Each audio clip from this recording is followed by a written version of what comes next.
नमस्कार. ठरलं तर मग या मालिकेच्या येणाऱ्या भागामध्ये जबरदस्त असा ट्विस्ट येणार आहे. तर आजच्या भागामध्ये अर्जुन मधुभाऊंना इथे जामिनावरती सोडवणार असतो. त्याचबरोबर अजून एक गोष्ट समोर येते ते म्हणजे आता प्रतिमाला कळतं की प्रिया ही खरी तन्वी नाही आहे, तर सायली ही खरी तन्वी आहे. हे खूप मोठं सत्य आता प्रतिमाला कळलेलं असतं. त्याची शहानिशा करण्यासाठी रविराज काका आणि प्रतिमा जेव्हा सायलीकडे जातात तेव्हा इथे आता सायलीच्या पायावरती असलेली तुळशीपत्राची जन्मखून आता सायली प्रतिमा आणि रविराज काका यांना दाखवते. तेव्हा खूप मोठ्या सत्याचा उलगडा झालेला असतो.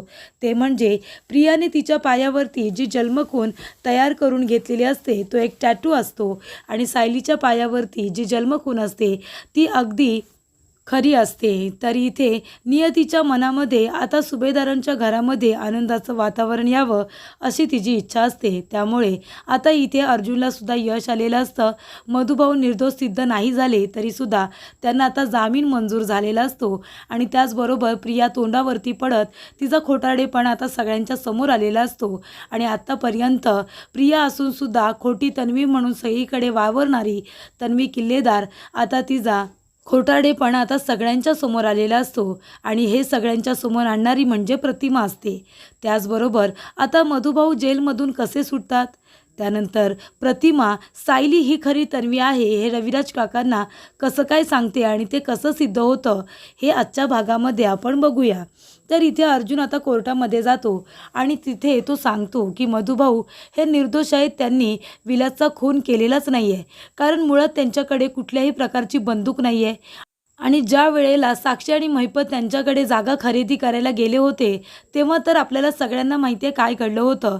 मधुभाऊंनी त्यांना ही जागा देण्यासाठी नकार दिला होता.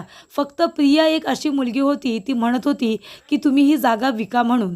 मग आता आपण एका मुलीवरती विश्वास कसा काय ठेवू शकतो की ती फक्त आपल्याला सांगते की मधुभाऊंनी विलासचा खून केलाय, पण तिने काय आपला पुरावा दिलाय का?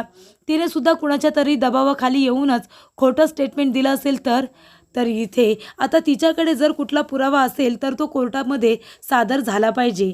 आणि तिच्याबरोबर अजून कितीतरी इथे काका काकू आणि मुलं आश्रमामध्ये राहत होती. त्यांच्यापैकी एकाने सुद्धा कोर्टामध्ये असं सांगितलेलं नाही आहे की मधुभाऊ वाईट आहेत म्हणून. मग अशी फक्त प्रिया एकटीच मुलगी का होती?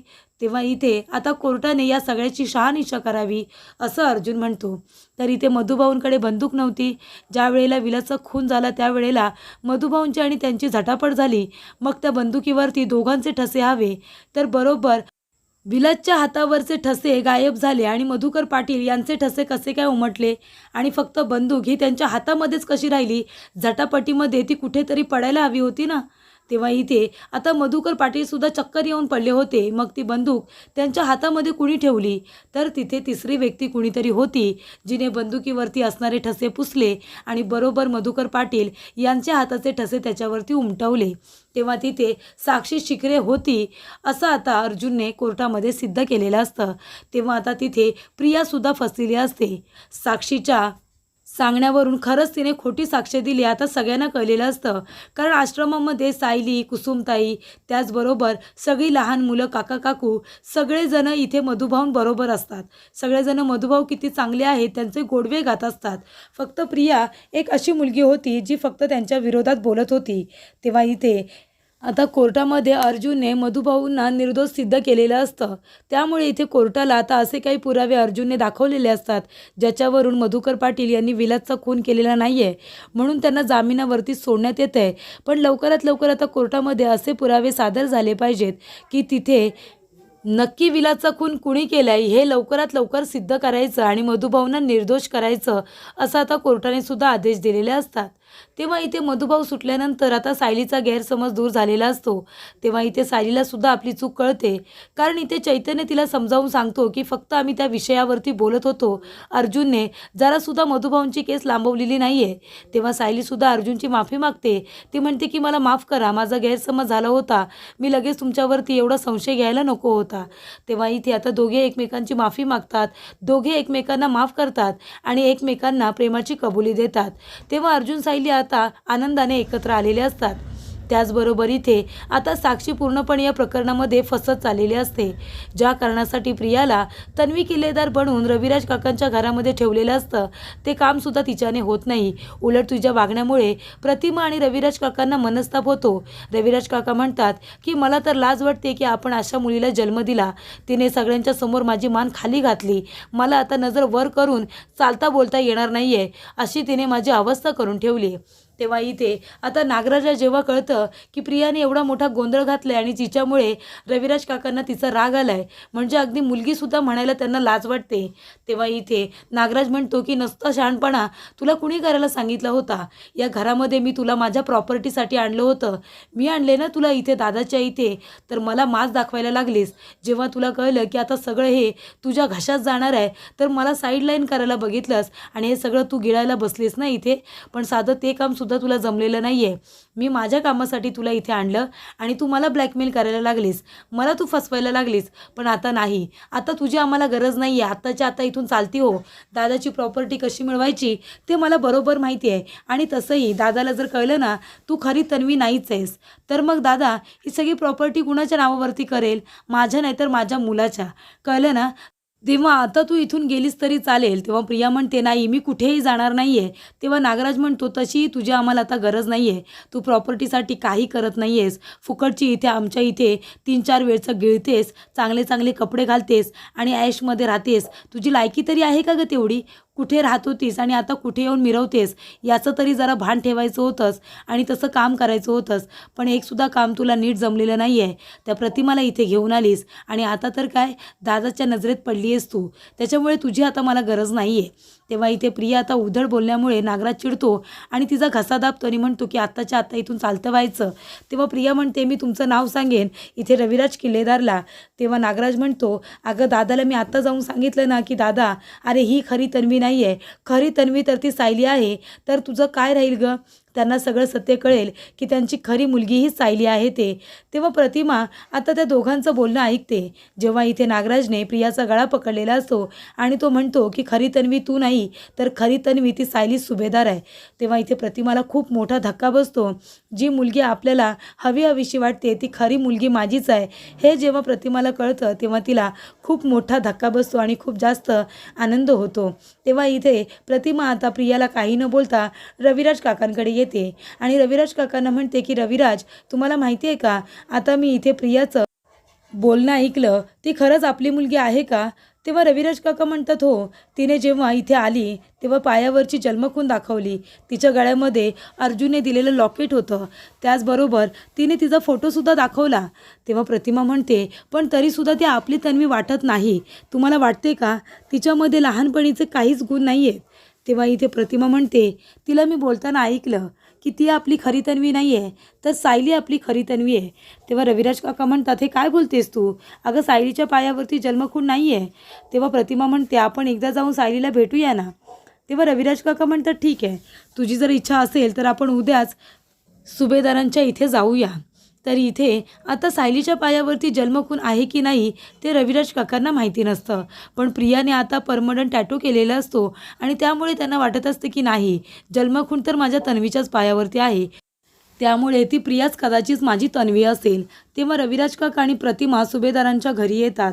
तेव्हा इथे घरातलं वातावरण आनंदीमय असतं, कारण अर्जुन मधुभाऊंची केस हा लढलेला असतो आणि जिंकलेला असतो, त्यांना जामीन मंजूर झालेला असतो आणि तो आता खरे पुरावे शोधण्यासाठी खूप जास्त मेहनत करत असतो. पण इथे सायली आनंदी झालेली असते, कारण तिचे वडील तिचे मधुभाऊ सुटलेले असतात. त्यानंतरला इथे आता आश्रमावरती जो काही स्टे वगैरे लागू केलेला असतो तो कसा बाजूला करता येईल आणि आश्रमामध्ये पुन्हा कसं राहता येईल यासाठी अर्जुनची धडपड चालू असते. तेवढ्यातच इथे रविराज काका आणि प्रतिमा आल्यानंतर इथे रविराज काका म्हणतात सायली अगं आता मधुभाऊ सुटले, मग तू खूप जास्त आनंदित असशील ना? तेव्हा सायली म्हणते हो खूप, मी खूप खुश आहे. तेव्हा इथे आता रविराज काका विचारतात की जेव्हा तन्वी आश्रमामध्ये राहत होती तेव्हापासून ती खूपच अशी हट्टी जिद्दी आहे का? तेव्हा सायली म्हणते हो, ती लहानपणापासूनच खूपच जास्त हट्टी होती. तेव्हा रविराज काका म्हणतात तिच्या पायावरती जन्मखूनसुद्धा होती. तू बघितलीस का लहानपणी तिच्या पायावरती? तेव्हा सायली म्हणते की कुठल्या जन्मखुणेबद्दल बोलताय तुम्ही? कारण प्रियाच्या पायावरती तर कधीच कुठली जन्मखून नव्हती. तेव्हा इथे अर्जुन म्हणत असतो, पण तन्वीच्या पायावरती जन्मखून आहे, तिने दाखवली होती ना? तेव्हा इथे सायली म्हणते की नाही, आधी तर कधीच नव्हती, मग आता कशी काय असेल? तेव्हा इथे जन्मखून म्हटल्यानंतर ती लहानपणापासून हवी ना, पण प्रियाच्या पायावरती अशी कुठलीही जन्मखून नव्हती. जन्मखून माझ्या पायावरती आहे, ती सुद्धा तुळशीपत्राची. तेव्हा प्रतिमा म्हणते दाखवतेस का आम्हाला? तेव्हा सायली आपला तळपाय सगळ्यांना दाखवते. तेव्हा इथे सायलीच्या पायावरती आता तुळशीपत्राची जन्मखून बघितल्यानंतर इथे सगळ्यांना खूप मोठा धक्का बसतो. तेव्हा रविराज काका म्हणतात अगं पण तन्वीच्या पायावरती सुद्धा आहे. तेव्हा सायली म्हणते की नाही, आधी तर तिच्या कधीच पायावरती नव्हती, मग आता अचानक कुठून आली? तेव्हा इथे सगळ्यांना आता सायलीच्या बोलण्यावरती विश्वास ठेवावासा वाटत असतो, कारण सायली कधीही खोटं बोलत नाही. तेव्हा सायली म्हणते मी खरं सांगते, प्रियाच्या पायावरती कधीच लहानपणापासून तुळशीपत्राची खूण नव्हती, कारण मी थोडी मोठी होते आणि प्रिया लहान असताना तिथे आली होती. रविराज काका म्हणतात की साधारण किती वर्षाची असेल ती?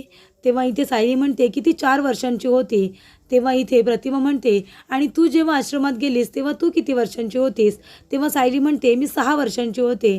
तेव्हा इथे आता रविराज काकांना धक्का बसतो, कारण ज्या दिवशी सायली हरवलेली असते, म्हणजे तन्वी हरवलेली असते लहानपणी जेव्हा अपघात होतो, त्यावेळेला तिचं वय हे 6 वर्षच असतं आणि जेव्हा प्रिया आश्रमात आलेली असते तेव्हा ती लहान असते, ती 4 वर्षांची असते. तेव्हा सायली म्हणते की लहानपणापासून मी तिला बघत आली आहे, पण तिचा स्वभाव खूपच जास्त हट्टी आणि पहिल्यापासून जी गोष्ट तिला हवी आहे ती मिळवण्यासाठी ती कुठल्याही पातळीपर्यंत जायची. तुम्हाला राग येईल, पण मी खरं तेच सांगते. तेव्हा इथे प्रतिमा म्हणते की तू खरी तन्वी आहेस. सायली हसते आणि म्हणते प्रतिमा आता तुम्ही काय बोलताय? तेव्हा प्रतिमा म्हणते मी खरं बोलते. मी प्रियाला बोलताना ऐकलं, ती म्हणाली की सायलीच खरी तन्वी आहे म्हणून, आणि तुझ्या पायावरती तुळशीपत्राची खूण आहे आणि माझी लहानपणी जशी तन्वी होती ना, तशीच अगदी तू आहेस मोठेपणी. तेव्हा इथे प्रतिमा म्हणते की एका आईमधले गुण आपल्या मुलीमध्ये येतात, माझ्यातले सगळे गुण तुझ्यात आलेत असं मला वाटतं, त्यामुळे माझी खरी तन्वी तूच आहेस असं प्रतिमा सगळ्यांसमोर म्हणते. तेव्हा इथे प्रताप काका म्हणतात की तू बरोबर बोलतेस, कारण इथे प्रिया खोटारडीच आहे. जेव्हापासून ती इथे आली आहे मला सुद्धा ती आपली लहानपणीची तन्वी कधीच वाटली नाही. इतकी गोंडस गोजीरवाणी आणि सगळ्यांचं सगळं ऐकणारी ही प्रिया थोडी वेगळीच आहे. तेव्हा प्रतिमाच्या बोलण्यामध्ये तथ्य आहे, आपली सायलीच तन्वी असेल, तिच्या पायावरती तुळशीपत्राची खूण आहे आणि तिच्यामध्ये प्रतिमाचे गुणसुद्धा आहेत. तेव्हा इथे सगळ्यांना सायलीचं खूपच जास्त कौतुक वाटत असतं.